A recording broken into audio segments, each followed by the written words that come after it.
Hi,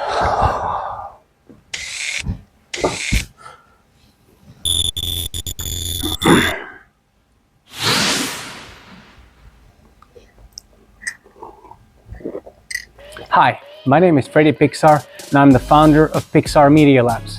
Today, I want to walk you through a real case study. This is the story of how I helped the church completely transform the way they do Sunday services. And what makes this one especially personal is that this is my home church. So this isn't just another client story. This is a place I care about deeply. A place where my wife and I have served, grown, and invested our time. And over the years, I've had the opportunity to help improve one of the most overlooked parts of the church life, the sound environment. Not just the speakers, not just the live stream, but the entire worship experience inside the room. Because if the room fights against you, if the monitoring is chaotic, if the system is noisy, if the mix is impossible to control, then even the best intentions on stage won't create a peaceful, focused atmosphere for worship. And that's exactly what we were dealing with. So in this video, I want to show you three things. First, what the original problems were. Second, what practical changes we made. And third, what lessons other churches can learn from this, especially if they have a very limited budget. Let's start with the first room.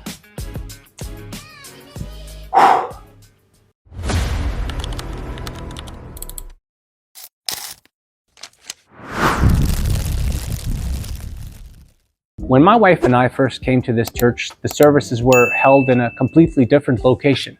The room was much smaller. In fact, it was probably about as small as our current children's church room. And like many smaller churches, the setup had grown organically over time. It wasn't designed, it wasn't optimized, it was built around what was available. The main speakers were behind the band, squeezed against the wall. For monitors, we were using a small RCF speaker as one monitor and a 2-channel bass amp as the second. So right away, you can probably imagine the problem. The stage sound was uncontrolled, the room sound was uncontrolled, and the musicians were trying to hear themselves in a setup that was working against them. Now add a cajon and a violin to that environment, and at that point, imbalance is almost guaranteed. You have naturally loud acoustic elements, limited control over monitoring, speakers in awkward positions, and a small reflective room. So what happens? Everything gets louder. People turn things up so they can hear themselves. That creates more bleed, that creates more confusion, and then everybody compensates by turning up even more. And that cycle is something a lot of churches know very well. It's not that people are doing something wrong on purpose, it's that the system itself creates stress. The room becomes tiring, the music becomes harder to balance, speech intelligibility suffers, and the whole experience feels noisier than it needs to. As we become more active in the church, we gradually had more influence. And we were able to encourage some changes. One of the first major upgrades I suggested was replacing the old Mackie 16-channel analog soundboard with a Soundcraft UI24R. That decision mattered for several reasons. First, a digital mixer gave us much better control. We gained access to processing, EQ, routing, recall, and much more consistent signal management. Second, it was a more future-proof move. Instead of staying locked into a basic analog workflow, we were building towards something that could support not only the room, but also live streaming and more flexible service production. And third, it gave us a cleaner and more reliable foundation overall. At the same time, I also suggested that we move away from traditional floor monitoring and use an affordable wired in-ear monitoring system. That was one of the biggest wins. And honestly, for many smaller churches, this is one of the most underrated upgrades you can make. Why? Because one of the fastest ways to improve the sound in a small room is not by buying bigger speakers. It's by reducing the amount of sound already being generated on stage. That was the main goal. Reduce noise in the room, reduce stage volume, give musicians more clarity, and make the front of house mix more manageable. And the result? Even just those two upgrades, a digital mixer and a wired inner monitor setup, completely changed the sound in that room. Not because we suddenly had a premium system, but because we made smarter decisions with the budget that we had. And that's an important lesson. A lot of churches think the answer is always buy bigger, better, more expensive gear. Sometimes the answer is actually improve control, reduce stage noise, and solve the right problem first. And in that first location, that's exactly what happened. Now, if the story ended here, that would already be a useful case study. But then a much bigger opportunity came. A few years later, we had the chance to move the services to a new location. And that's where the real challenges began. The new room was significantly bigger, roughly 5 times bigger than the previous one. At first, that sounds like a dream come true. More space, more flexibility, more room for people, right? But acoustically, it was a completely different world. I would honestly compare it to a small cathedral. The echo was intense, and in the beginning, it felt almost unbearable. Now, to be fair, almost any empty room sounds worse than it will be once it's furnished and filled with people. But this room had several specific issues that made it especially difficult. It was a long hall. One side was mostly stone, the other side had tall windows, and above those windows were large empty pockets that created even more reflective space. So from an audio engineer's perspective, this had all the ingredients for a nightmare. Hard surfaces, long reflections, poor absorption, uncontrolled flutter and echo, and a room shape that didn't naturally help contain or focus the sound. For an audio engineer, this is the kind of room that can make simple things feel difficult. Speech becomes harder to understand, music loses definition, bass can get messy, and any harshness in the system gets exaggerated. So before thinking about fancy upgrades, we had to think structurally. What could we do to shape the room with the resources we actually had? The first big step was planning and building the stage and a tech room on one side of the stage. It wasn't just a visual project, it was also a practical and acoustic one. The entire stage was firstly covered with anti-static carpet, and we added stairs on both sides for easier access. That already helped make the stage more functional and more finished. Then the sides and front of the stage, including the tech room, were covered with wood tiles. That gives the front area a cleaner, more intentional look. But it also allowed us to integrate one important element in a more discreet way: the subwoofer. On the front side of the tech room, we cut an exact opening for the subwoofer so it could be hidden from view. This helped keep the stage visually cleaner, which matters more than people sometimes realize in a worship space. But naturally, once you place a sub like that, another question comes up. How do you avoid unwanted bass buildup inside that structure? That took some careful setup and tuning. But with the right settings, we were able to keep the bass under control, avoid excessive buildup inside the tech room area, and still maintain a clean low-end response in the room itself. That was a big win. Not to mention that we're on the ground floor of an apartment building. Let's say people were not excited to know that a church is going to move in downstairs. Religion aside, they knew that there was some kind of noise coming their way. So to keep everything at a certain level that's high enough to keep people engaged in worship, but also let the people who are living upstairs stay in a peaceful environment is very, very challenging. Now I'll maybe talk about it more in another episode, but let's continue. That was a big win because bass is one of those things that can very quickly make a space feel muddy, overwhelming, and tiring. If it's uncontrolled, people may not know exactly what's wrong. They just know the room doesn't feel comfortable. After the stage, the next major issue was obvious: the windows and walls. I suggested that we use the thickest curtains or fabric we could reasonably get, and if possible, also find a way to cover the empty pockets above the windows. This turned out to be one of the most impactful parts of the whole project. Our pastor's wife went out looking for materials, and she found some very thick velvet-like fabric that were used to fill the gaps above the windows. She also found a huge roll of beige fabric that could be used as curtains across the windows. And honestly, the difference was immediate.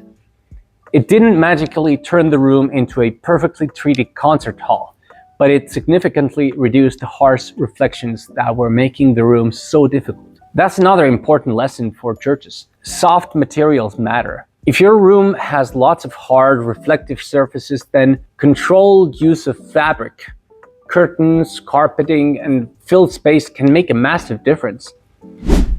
Not glamorous, not expensive in the way new gear is expensive, but incredibly effective.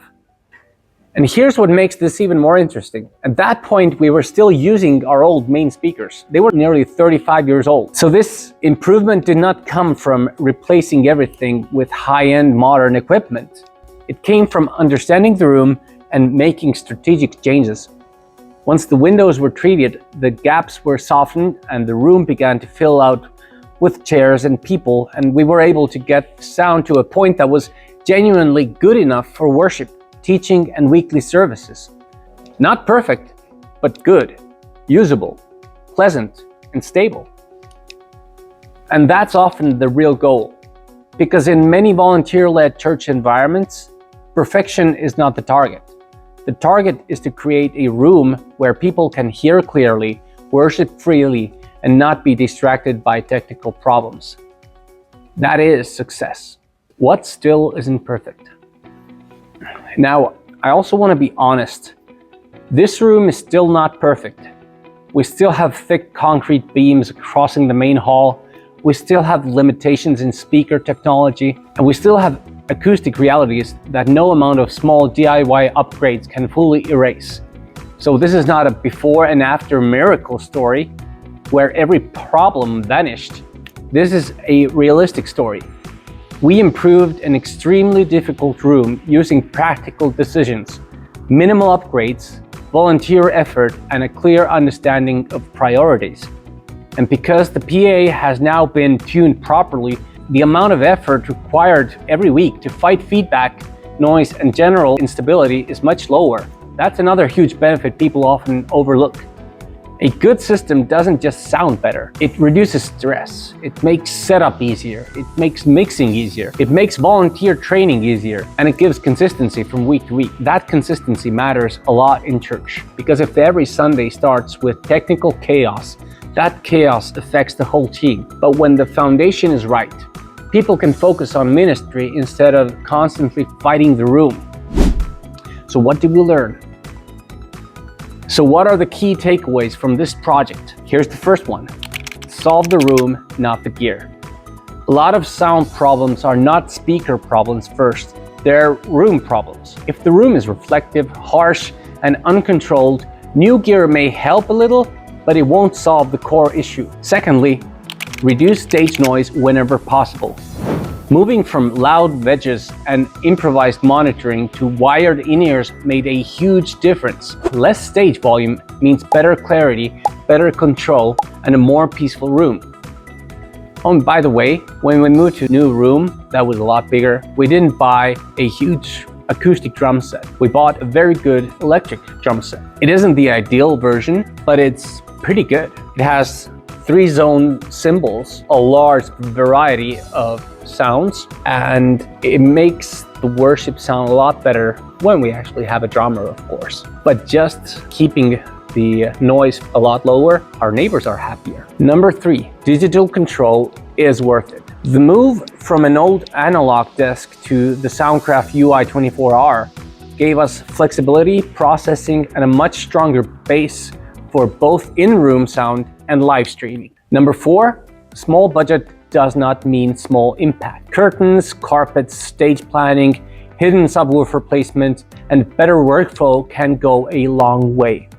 You do not always need a full expensive overhaul to create meaningful change. Number 5, good enough can be a huge victory. You do not need a world-class auditorium to create a meaningful worship atmosphere, you need clarity, stability, and a room that supports the purpose of the service. And finally, stewardship matters. Sometimes excellence is not about buying the most expensive tools. Sometimes excellence is about using what you already have wisely. And I think that's exactly what happened here.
So, what's next? Looking ahead, we do have future plans. We are hoping to upgrade to a new PA system, and depending on how the room develops, we may also add a delay line to improve clarity across the full length of the hall. That would help distribute sound more evenly and improve intelligibility for people sitting further back. So the project is not finished forever. It's still growing. But even now, using mostly what we had and making only minimal strategic upgrades, we've been able to turn a very difficult room into a workable and welcoming worship environment. And that's something I'm really grateful for, because at the end of the day, this was never just about audio. It was about removing distractions, helping people hear clearly, helping the worship team serve better, helping the room support what God is doing instead of fighting against it. And when you see that happening in your own church, in a place you personally care about, it means a lot. If you're a church leader, volunteer, tech director, or someone trying to improve sound in a difficult room, here's the big idea. You do not need perfect conditions to make meaningful improvements. Start with the biggest problems, reduce unnecessary noise, treat the room where you can, choose upgrades that improve control, and build step by step. That approach changed everything for us. And if you're working with a challenging church space, it can change everything for you. And if you're working with a challenging church space, it can change things for you too. My name is Freddy Pixar, founder of Pixar Media Labs. This has been a real case study from my home church on how we transformed Sunday services through practical audio improvements on a limited budget. If you're creating better spaces for people to worship, gather, and hear clearly, that work matters.